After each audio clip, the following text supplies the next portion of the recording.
Well, friends, thanks for joining me for this final part of our little walk through our vision this week at TFW. I hope you've been able to join me each of these days, Monday, Tuesday, Wednesday, Thursday, as we've been walking through the 4 parts of our vision, which is to love our community, gather around the good news of Jesus, grow in our faith, live to make a difference. That's what we're going to talk about for a few minutes today, living to make a difference. I think that's something all of us want to do. You've never met a person, not once in your life, who and had a conversation with them and said, hey, what do you want to do with your life? And they've said to you, really what I want to do is just waste my life. I don't think anybody's ever said those words. I want to waste my life. Everybody wants their life to count. Everybody really, deep down, wants to feel as though their life matters.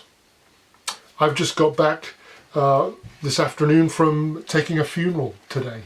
Brian Jolly, some of you will know Brian, who attended TFW with his friend Christine for the last couple of years, I suppose.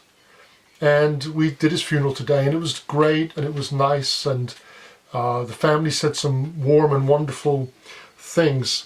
And there we are, another life lived, another life honored, another legacy. And I'm sure Brian, in many different ways, to the people who knew him and loved him, he made his life count. That's what everybody wants to do. I've got my watch on here, and I was thinking today about when I used to do youth events years ago. I used to hold up my watch, and I would say, "You think this is a watch, but this isn't a watch. This is an eternity countdown device.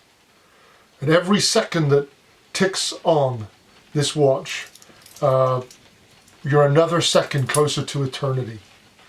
Sounds quite harsh when I think about it now, and maybe as I've gotten older I wouldn't be quite so bold in saying that in a meeting.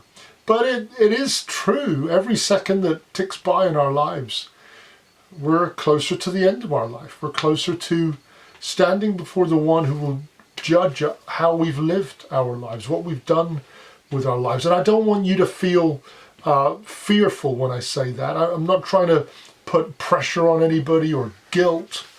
That's not a good motivation. Guilt's never a good motivation. But I do want every one of us at TFW to take our call seriously, that we would live our lives to make a difference.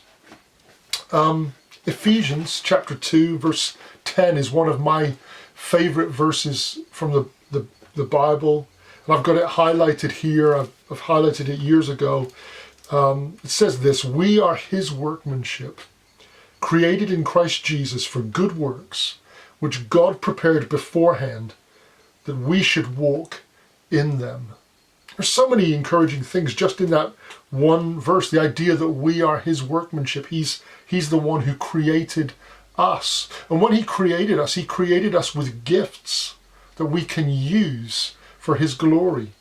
And it says we're created in Christ Jesus for good works. We're not saved by our good works. We're saved by the grace of God alone. But we are created for good works. We are supposed to live our lives to do good things, good works that glorify God and make a difference in our world. But here's what I love this. It says that we're created in Christ Jesus for good works, which God prepared beforehand that we should walk in them. Isn't that an incredible thing? That before I was born, before you were born, God had already prepared works for us to walk in, things for us to do. I want to live my life in such a way that I don't miss too many of those things. Oh, I'm sure I have. When I look at all the years I've been a Christian and all the years I've been serving the Lord, I'm sure I've missed many opportunities that God put in my pathway. Perhaps you feel the same way. But as I look forward in my life, I don't want to miss too many of those opportunities. I want to walk in the things that God's created for me to walk in. So I've just got three quick things to say in the next few minutes about living to make a difference. Imagine a church where every member of that church got out of bed in the morning and what was in their heart and what was in their mind was, I want to live to make a difference. Imagine just that kind of energy. You might feel like during this time of lockdown that making a difference is difficult, but we've already talked this week about various ways every one of us can make a difference. But lockdown won't be forever. We're already showing signs of things easing, and we've got a ways to go, but this day will come where lockdown will be over and we will be able to get back to serving the Lord, doing the things that we want to do. Let's make sure we're ready. 3 things. Number 1, if you and I want to live to make a difference, number 1, make every day count. Make every day count. One of the ways that we can find ourselves wasting our lives, wasting our time, is by waiting for some kind of magical day in the future where suddenly we're going to have all the energy we need, we're going to have all of the opportunity we need, we're going to have all of the resources we need, everything's going to magically line up, and then we'll be able to make a difference. That day is never going to arrive. I hate to break it to you, but it's the truth. The truth is, every day is a challenge when you're a human being.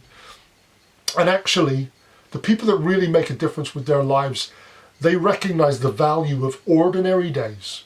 Days just like today. They're not waiting for some mythical, magical day in the future. They just get up every morning and they say, what can I do today? How can I make a difference today? How can I use my gifts today? Who can I reach out to today? Make every day count. None of us know how many days we have. I often joke around with older people when they say to me, well, you know, I'll die before you. And I often joke around and say, how do you know? How do you know? We only have today. That's the only day we've got. We all have to make sure we make the most of every single day. Secondly, if we want to live to make a difference, not only make every day count, but number 2, make every person count. Make every person count. You never know who you're going to meet, what you're going to say, how you can touch someone's life in an incredible way on any given day. Make every person count. I remember many years ago when I was in Northern Ireland doing some work with Logos Ministries, my friend Tom had booked me for a week of ministry and concerts and speaking at youth events and all that kind of stuff. And on a Monday night, he'd booked me to go and speak to a group of girls in a girls' brigade. I remember my attitude was less than it ought to have been.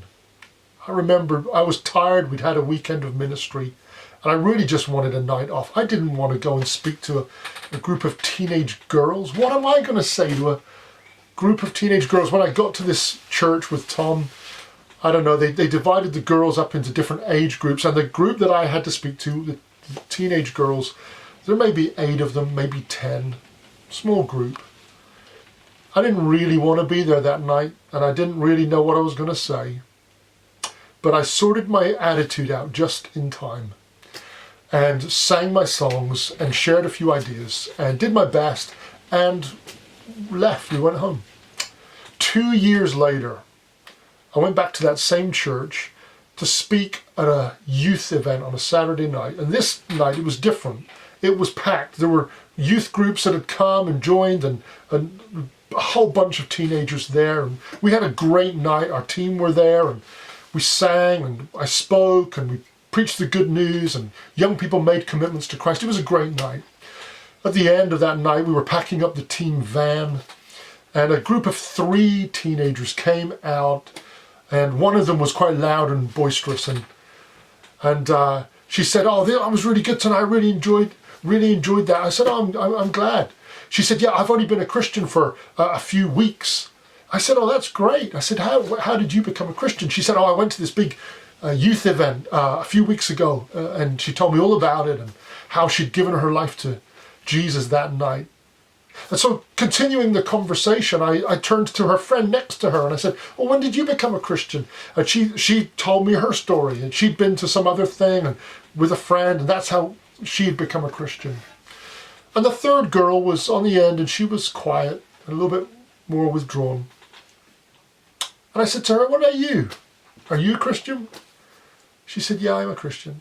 I said, when did you become a Christian? She said, oh, you probably won't remember.